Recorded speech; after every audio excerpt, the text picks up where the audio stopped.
so that it doesn't spill over beyond its borders. Thank you for coming on to simplify this for us, Dorcas Wangira, on the program. Thank you for your time.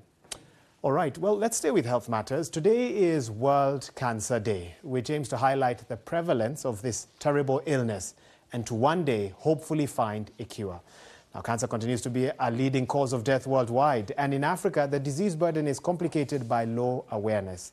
Well, the BBC spoke with a stage 4 throat cancer survivor in Ghana who had her voice box removed after multiple surgeries.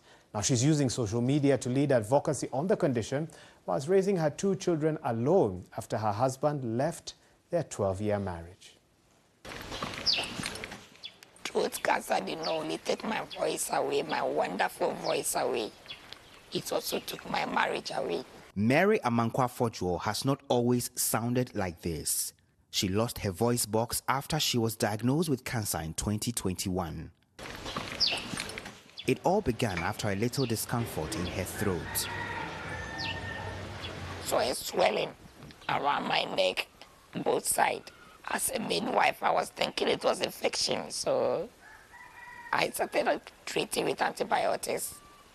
After 2 weeks, I realized the swelling was the same. So I reported to one of my doctors at my facility, St. Anthony Hospital. And then the doctor, as soon as he held it, he told me, Mary, you might be fighting cancer. Mary had multiple surgeries to try and save her voice, but in the end, the cancer was too far spread. Cool, no Martins. Have you missed work? I was supposed to start chemotherapy and radiation at the same time. I had a complication. That was where all my problems started. I couldn't eat through my mouth again. That was where the doctors decided to find me another alternative of feeding. I remember one day I was so weak that the doctors were asking me, Mary, can you go on with the treatments? And I told them, even if I would die on the machine, I'm ready to die. Doctors have been unable to establish what may have caused Mary's cancer. In the past, we used to see throat cancers more in people aged over 60. Now we are getting people in their 40s. The most common cause now is because of what we call HPV virus, and that is usually transmitted through oral sex. According to the World Health Organization, cancer is the leading cause of death worldwide, accounting for nearly 10 million deaths in 2020. One of the early signs is hoarseness. When the disease progresses, the next thing that will come in is difficulty in breathing, difficulty in swallowing. They will have abnormal swelling in the neck. Mary's struggles have not just been with her health.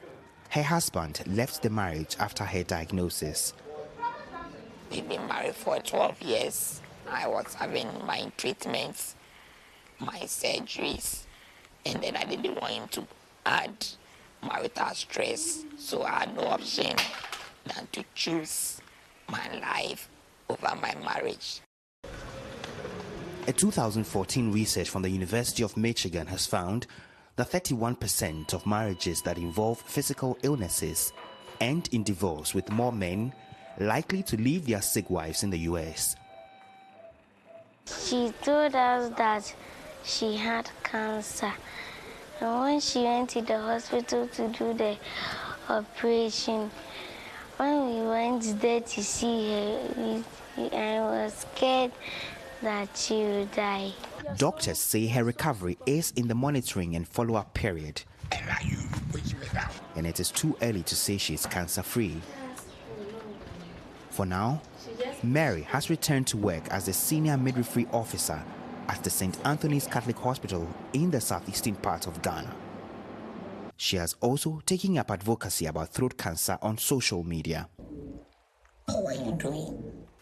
Although it's a deformity, but I count it as a blessing, because it was through this that I decided to start my throat cancer advocacy.